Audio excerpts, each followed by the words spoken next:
관련 분석 신범철 국가전략연구원 외교안보센터장, 김태환 변호사, 김관욱 계명대 교수와 이어가겠습니다. 어서 오세요. 네. 오늘 연휴 이제 새벽녘에 DMZ 지역에서 북한이 우리 아군의 초소를 향해서 총격을 가했습니다. 센터장님, 이거 어떤 상황인 겁니까? 예, 그러니까 오전 7시 41분경이라고 그래요. 그리고 우리 5군단 지역, 아마 3, 4단 지역 인근일 거라고 생각되는데요. 북측에서 우리의 GP 지역에 대해서 수발의 총격을 가해왔다는 거죠.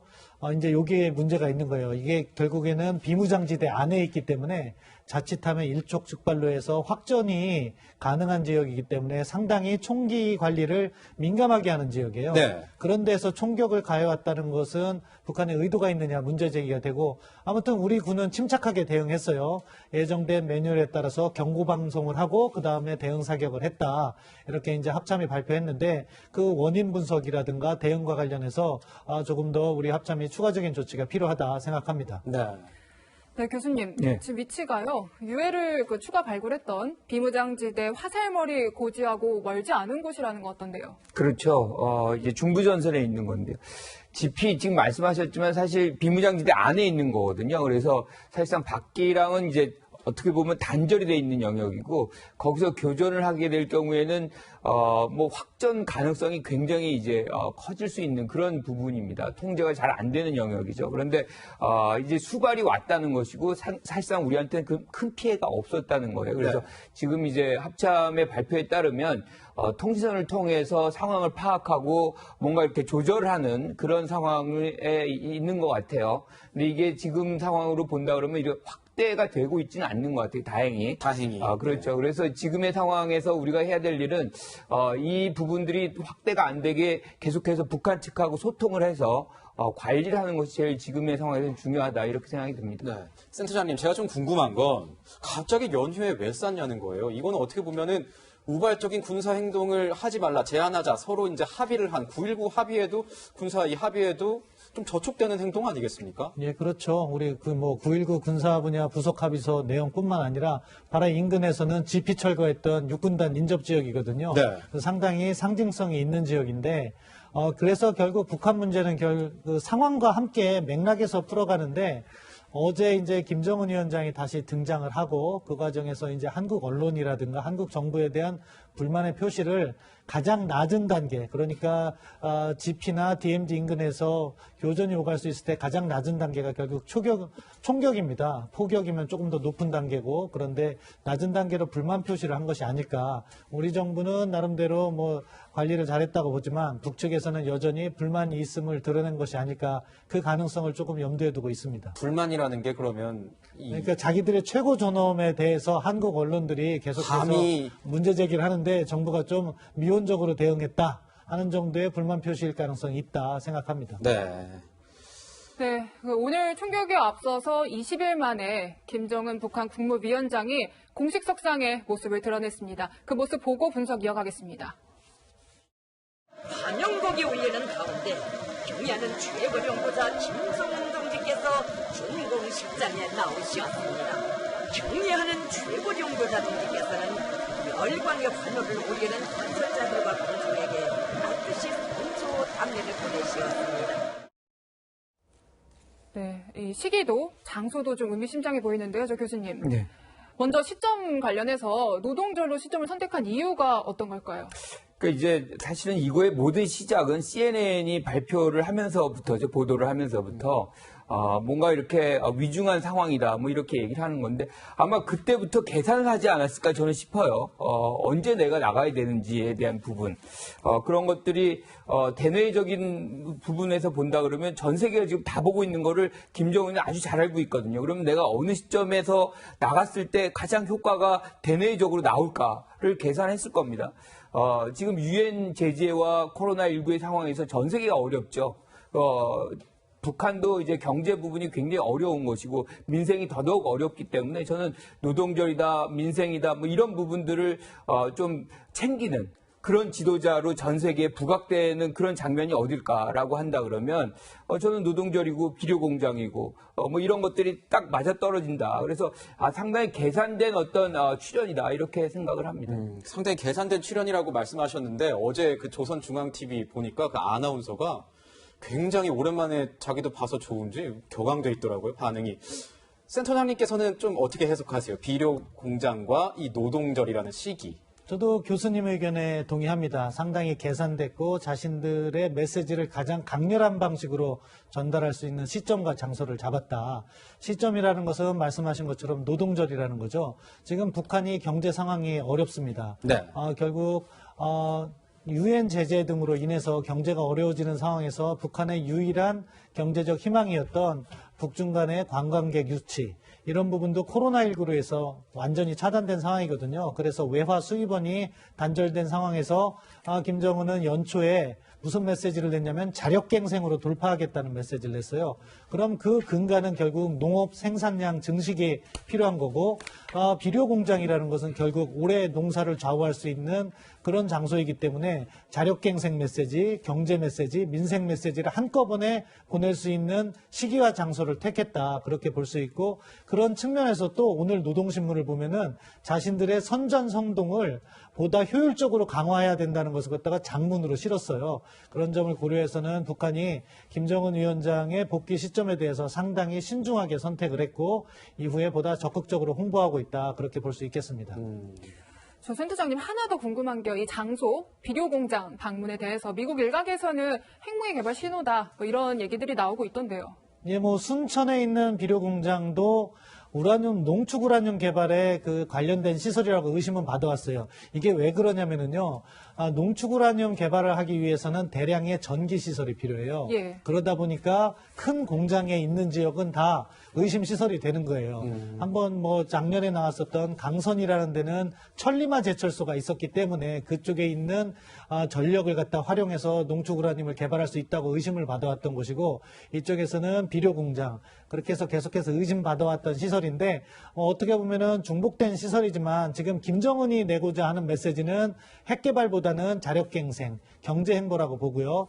국제사회, 그러니까 미국의 시각에서 볼 때는 유사한 시설이기 때문에 과거에 농축 우라늄 개발 시설이기 때문에 그 부분을 언급했지만 북측이 내고자 하는 메시지 자체는 자력갱생이다, 경제행보다, 저는 그렇게 평가합니다. 자력갱생, 경제행보 이렇게 메시지를 내놨다고 했는데 오늘 아침에는 또 총격을 가한 거 보면 참 뭔가 의도된 게 있는 건지 참 궁금하기도 하네요. 예, 복합적인 메시지를 내고 있는 것이고 DMZ 총격은요, 미국에 대한 메시지라기보다는 한국에 대한 메시지였고 과거에도 그렇게 관리를 해왔어요.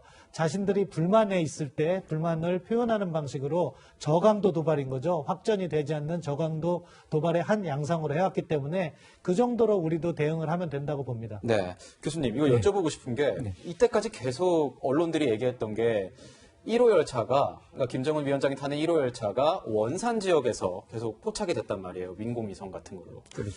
그럼 이게 1호 열차가 이번에 계속 원산에 있었던 건 맞을까요? 김정은 위원장이? 그러니까 38로스가 이걸 계속 상업용 위성을 찍은 거를 이제 계속 보도를 하는 거거든요.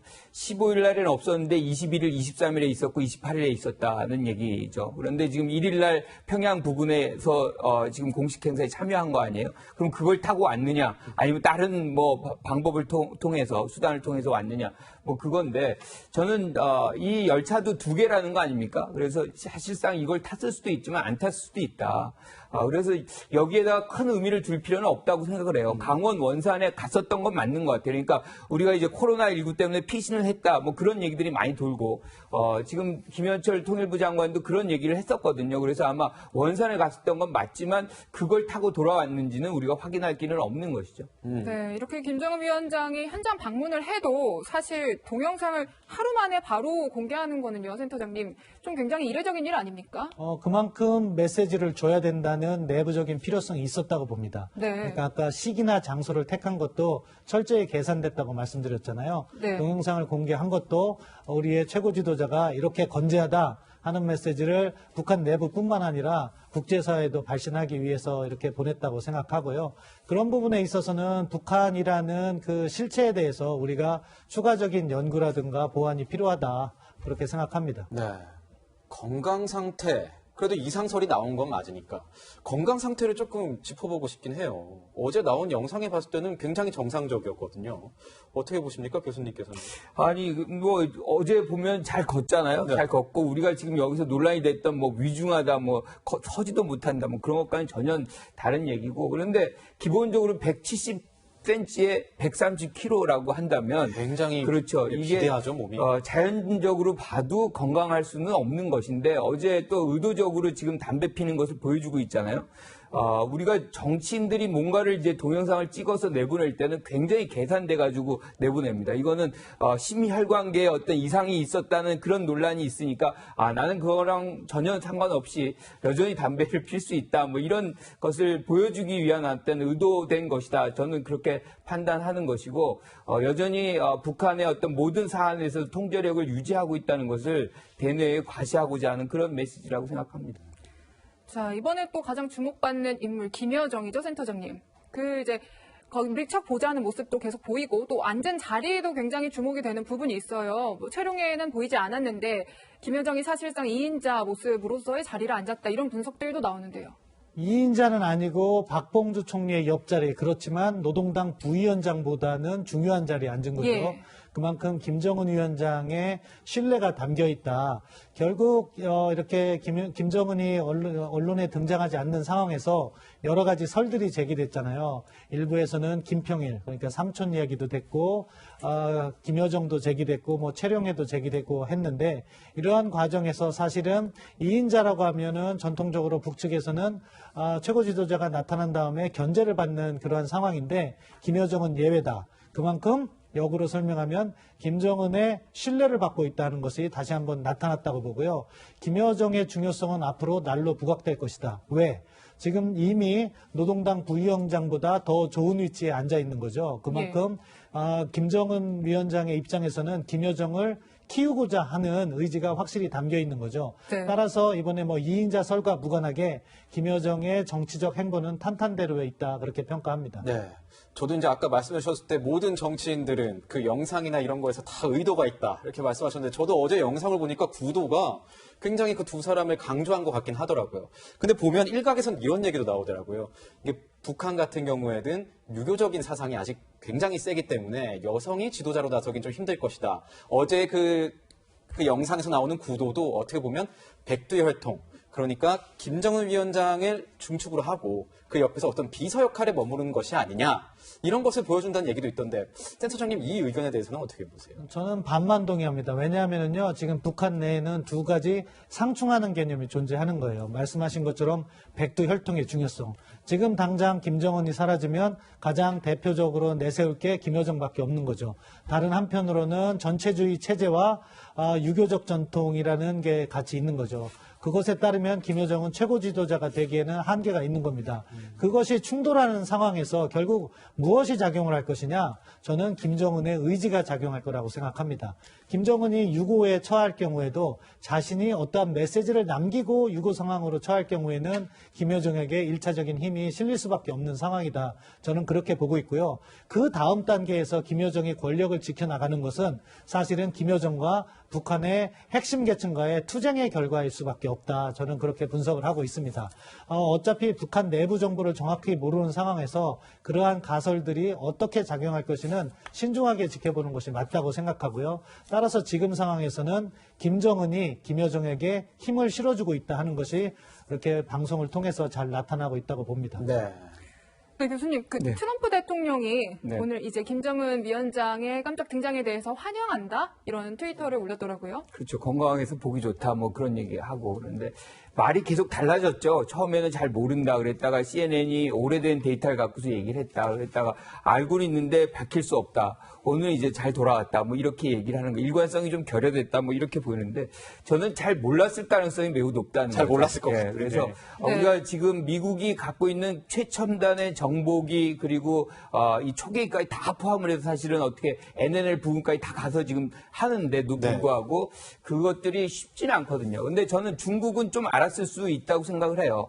근데 중국의 입장에서는 또 밝힐 수는 없죠. 왜냐하면 밝히는 순간 북한으로부터의 어떤 반발도 있고 거기에 있는 정보원들이 유출될 가능성도 있고 사실상 뭐 중국은 알면서도 얘기 안 했을 가능성이 있는데 미국 같은 경우는 추측만 하고 실질적인 상황은 잘 알지 못했을 가능성이 전 높다. 그렇기 때문에 트럼프의 그 말이 일관성이 좀 이 결여된 측면이 있지 않았나 이렇게 생각합니다.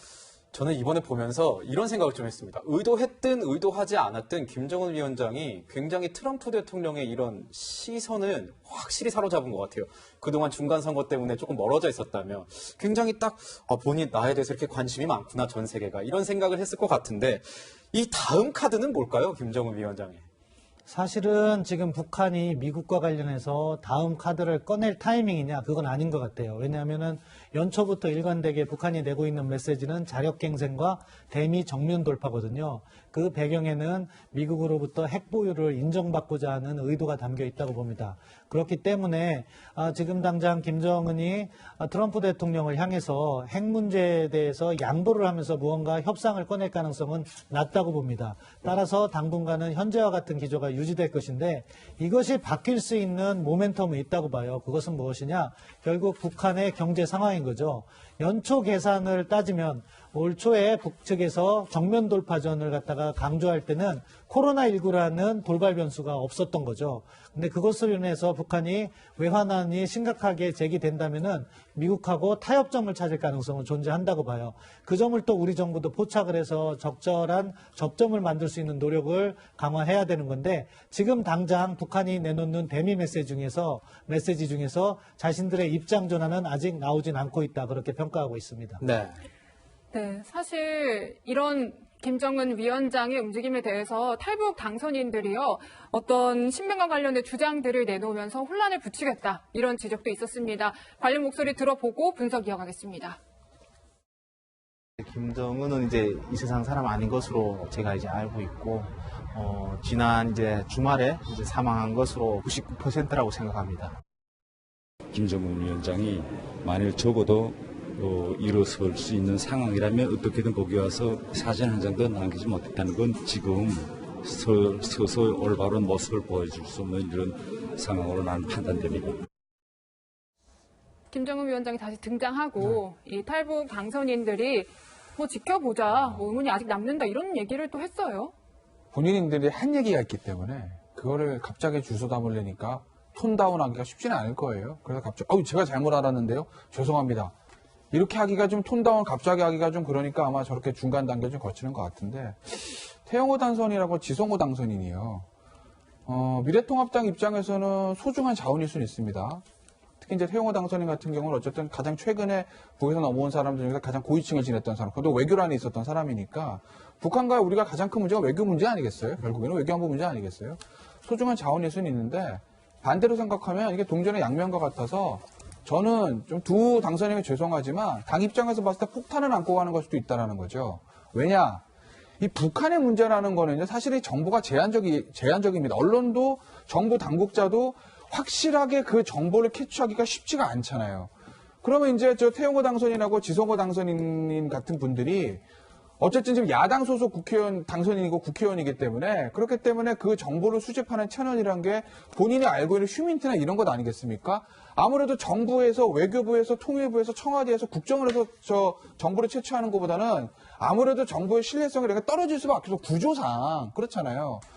그랬을 때 신중하지 못하게 이렇게 얘기들을 던졌을 때 그게 결과적으로 맞지 않으면 그 부담은 고스란히 당으로 돌아온다는 거죠. 이 보수 정당이 지난 탄핵 이후에 지금 괴멸상 총선 탄핵, 대선 지선, 총선 다 지면서 괴멸 상태에 몰렸는데 그 밑바닥에는 보수가 능력 있다는 신화가 깨진 게 있거든요. 그런데 이 북한의 문제에 대해서도 북한 출신 국회의원들이 계속 던지는 이 얘기들이 결과적으로 맞지 않으면 보수가 능력 없다는 이 능력이 있다는 신화가 깨진 게 가속화될 수 있다는 거죠. 보수가 살아나는 데는 품격도 중요하지만 그래도 보수 정당 일은 잘해 능력에서 똑똑해 이게 돼야 되거든요. 이게 계속 안 될 수가 있다. 이번에도 벌써 지금 결과적으로 안 맞은 거잖아요. 그러니 당 입장에서 이 두 당선인에 대한 활용도를 좀 고민할 필요가 있고 이 두 당선인들은 본인들의 말 한마디 한마디가 결과적으로 맞지 않았을 때 당에 어떤 부담이 돌아오는지 조금 생각을 해볼 필요가 있다. 라고 네. 저는 봅니다. 그렇죠. 우리 정부에서는 계속 신변 이상의 문제가 없다. 계속 특이 동향은 없다. 맞는 얘기가 됐습니다. 지금 보면. 근데 이제 미 당국에서 얘기를 하고 있는 거는 이 김정은 위원장이 나타나기 전에 산음동에 있는 미사일 관련 시설을 방문한 게 아니냐. 이런 추측도 나오고 있어요. 이거는 얼마나 좀 믿을 수가 있을 걸까요? 미국 정보 당국에서는 위성으로 보고 있기 때문에 마지막 단계에서 김정은의 전용 열차라든가 이런 것을 이동하는 것을 포착할 수 있어요. 그러니까 이제 언론에서 나타나는 것과 정보와 정부 당국이 갖고 있는 것의 차이점은 뭐냐면은 언론은 38로스만 해도 28일까지 파악을 했던 거잖아요. 그런데 미국이나 우리 정부는 실시간으로 파악을 하고 있는 거죠. 그런데 5월 1일 순천의 인비료 공장을 방문하는 과정에 그 산흥동이 경로에 있어요. 그렇기 네. 때문에 열차가 섰다거나 김정은 경호 차량들의 이동이라든가 그런 것을 파악했을 가능성이 있기 때문에 신뢰도는 어느 정도 있다고 보는 건데 역시 확인되지 않은 정보기 때문에 앞서가는 것은 신중해야 된다고 생각하고요. 이 정보를 다루는 데 있어서 처음에 이렇게 받아들이는 것은 저희가 첩보라고 해요. 인텔리전스 수준이죠. 거기에서 아까 김태현 변호사님께서 말씀하신 것처럼 검증 작업을 거쳐서 그것이 인포메이션, 정보 수준으로 발전시키는데 이 과정이 북한 정부와 관련해서는 워낙 단편적인 정보들, 첩보들이 이렇게 모여지기 때문에 신중을 기할 필요는 있다고 봅니다. 네. 20일 만에 등장한 김정은 위원장의 속내와 오늘 총탄 사격 속보 상황까지 짚어봤습니다. 신 센터 장관은 여기서 인사드리겠습니다. 감사합니다.